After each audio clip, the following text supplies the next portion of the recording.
Ребята, кайтсерфинг воджем. Короче, я часа полтора на том берегу стоял, ждал ветра. То дунет, то плюнет. То чуть-чуть отъеду 20 метров и ветер кончается. И я, короче, решил самоспасаться. Свернул кайт калачиком и гребу к своему берегу. Ну, хороший, эффективный спуск. Я уже вот практически не прикладываю никаких усилий. Кайт меня несет. Вот, без зарезки в Галфинс, ну, градусов 10 режусь. Гребу к своей машине, все нормально. Вот, все хорошо. Так.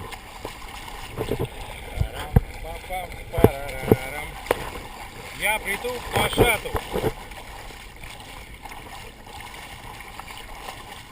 Кайт лежит у меня на гидрофойле, притянут лишем. Гребу в ластах и держусь за веревочку. Мне так легче всего грести. Ну и потихонечку поплыл.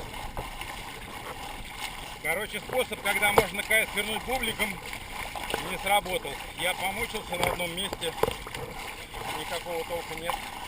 Короче, поплыл так. Короче, причина, по которой мне не получилось доплыть на кайте свернутым бубликом, заключалась в следующем, что за моей спиной деревья, и когда ветер слегка дует в ту сторону под небольшим углом, вдоль деревьев он чуть-чуть доворачивает, и первые 100 метров я прям уверенно так отплывал четко на наш берег. Вот. А когда эффект, когда ветер упирается в деревья, вот закончился, уже после 100 метров ветер там стал чистый отжим, ну, прижим к тому берегу и отжим от нашего берега.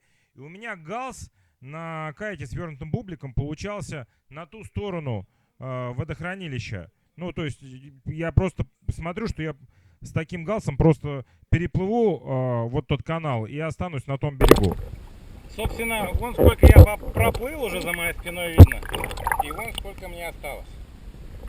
Ну, я где-то посередине, короче. Чуть меньше середины проплыл. Ох.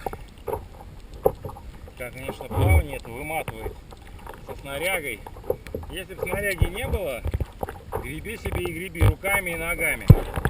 А когда снаряга, ты либо ногами гребешь, либо только руками гребешь. Одновременно грести 4 приборами, частями тела не получается. Из-за этого так все медленно. Вот.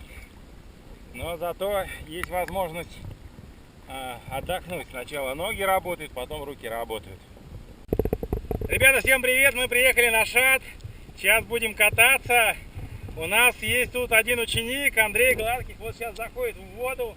У него задача не уронить кайт. Вот. Он пока с ней не очень успешно справляется. Валяет тут кайт в местных кустах постоянно. Ветер пока слабенький, но надеюсь, ближе к обеду сейчас подраздует. Метров 5-6 должно нам дунуть на полноценную каталку.